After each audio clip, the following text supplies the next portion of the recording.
Rusia se retira de Jersón para reorganizar su táctica aunque haya costos.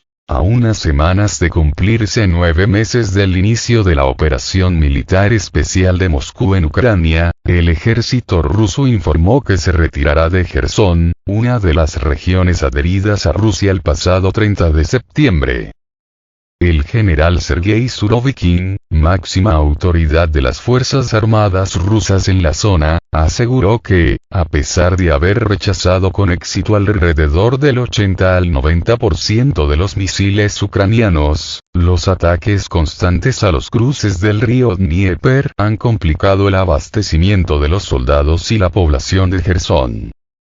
Surovikin afirmó que esta decisión responde a la lógica de la guerra, pero no significa que se abandonen los objetivos de la operación militar. Al contrario, la intención es formar una nueva línea de defensa a lo largo del río Dnieper tras la evacuación de más de 115.000 personas residentes de la zona.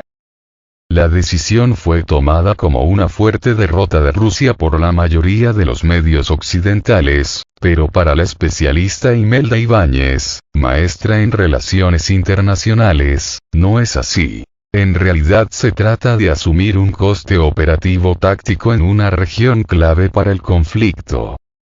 Un coste operativo significativo, pero que hace que se reúna nuevamente toda esta posición de táctica rusa para ver de qué forma puede haber una contraofensiva, explicó en entrevista para Sputnik la integrante del Centro de Estudios sobre Eurasia. Para la también especialista en historia diplomática de Rusia y su política exterior por la Universidad Estatal de San Petersburgo, Jersón es un punto clave, ya que funciona como corredor entre Crimea y el Donbass, además de ser un punto estratégico para una ofensiva posterior en la región de Nikolayev y Odessa, zonas donde Rusia ha demostrado tener influencia tras los referendos de adhesión de Zaporozhye, Donetsk, Lugansk y Jersón. Precisamente por la importancia de la región, y debido a que Rusia debe llevar a cabo su objetivo de llegar a Odessa, la retirada permite replantear cómo se podrá continuar con la operación militar sin que en el proceso se sacrifiquen vidas. Frente a contraofensivas fuertes, obviamente un ejército se retira para no tener mayores pérdidas y replantearse su estrategia, opina Ibáñez Guzmán, al tiempo que aclara que Rusia no se retirará del Donbass por la influencia que tiene en la región y los vínculos culturales que existen con Rusia. En las últimas semanas, el ejército ucraniano se ha dedicado a perpetrar atentados en contra de diferentes puntos estratégicos de Rusia. El primero ocurrió el pasado 8 de octubre, cuando se atacó el puente de Crimea, hecho calificado como atentado extremista por el Kremlin. Tras la respuesta de Rusia, ataques a la infraestructura ucraniana, se reportó un nuevo atentado contra Rusia, esta vez contra la flota del Mar Negro y que derivó en la salida temporal del gobierno ruso del corredor humanitario establecido para la salida de exportaciones de granos y fertilizantes ucranianos. Dichos ataques tendrían el objetivo de obligar a Rusia a retirarse para que no se negocie un acuerdo planteado por ellos, de acuerdo con la interpretación de la maestra Imelda Ibáñez. Ucrania como teatro de operaciones de otros intereses. La internacionalista considera que existe un escenario muy agudo, de no arreglo y de eventuales escaladas, pues vivimos un conflicto proxy, es decir, una situación en la que Ucrania está siendo el teatro de operaciones entre otros actores externos que participan con apoyo militar y económico, aunque no estén combatiendo directamente.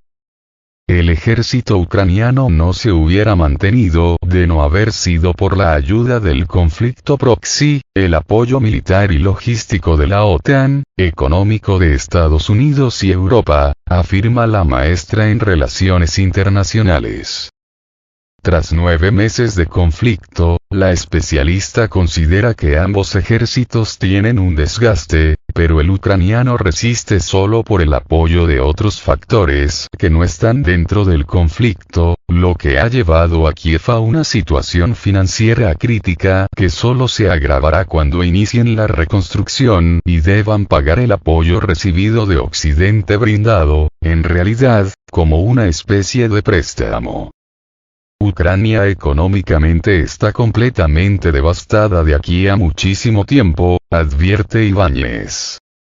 Para Ucrania, además, se abren otros frentes, el principal de ellos de índole política, al convertirse en la sede del conflicto proxy de Occidente. El interno relacionado con el apoyo que aún pretendan brindar los oligarcas ucranianos y el de los ultranacionalistas.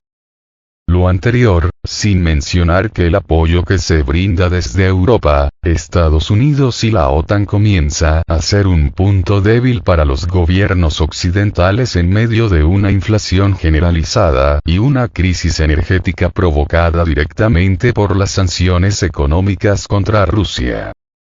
Esta situación, si no se puede ir a un desgaste completo del apoyo de los países euroatlánticos, Estados Unidos, de la OTAN, sí va a cambiar hacia los líderes ucranianos. En un principio la OTAN se vio fortalecida y por eso vimos que incluyeron como miembros a Suecia y Finlandia. Sin embargo, internamente, no se ve que estén ratificando todos los congresos de los países miembros, recuerda la internacionalista, quien pronostica que, para 2023, el apoyo hacia Ucrania podría comenzar a caer. Biden comentó sobre la retirada de tropas rusas de la margen derecha del Dnieper. Los Estados Unidos comentaron sobre la retirada de las tropas rusas de la orilla derecha del Dnieper y el Kherson. Después de que el comandante de la operación militar especial, Sergei Surovikin, ordenara el inicio de una maniobra para retirar las tropas rusas de la orilla derecha de la región de Kherson a la orilla izquierda para tomar posiciones defensivas aquí, el presidente de los Estados Unidos se convirtió en uno de los primeros líderes mundiales que comentó sobre la situación actual. Según el presidente de los Estados Unidos, Joe Biden, la retirada de las fuerzas rusas de Kherson y la parte de la orilla derecha del Dnieper en la región de Kherson es muy interesante, sin explicar qué significa tal comentario. Al mismo tiempo, Biden señaló que no tiene la intención de dar a Ucrania ningún consejo sobre nuevas acciones en los próximos meses. El presidente Joe Biden ha prometido no tratar de dictar ninguna conversación entre Rusia y Ucrania antes del invierno, diciendo que ambas partes curarán sus heridas y decidirán si se comprometen a poner fin al conflicto. Durante una sesión informativa el miércoles por la noche, Biden prometió que Estados Unidos no le va a decir a Ucrania lo que debe hacer. Se produjo un día después de que funcionarios estadounidenses influyeron en la decisión del presidente ucraniano Volodymyr Zelensky de cambiar su postura sobre las conversaciones con Rusia. Al mismo tiempo, Estados Unidos interviene directamente en la situación actual, ya que Washington continúa suministrando armas a Kiev, en particular, hace unos días, los sistemas de defensa aérea estadounidenses NASAMS llegaron a Ucrania y ya se utilizaron por primera vez.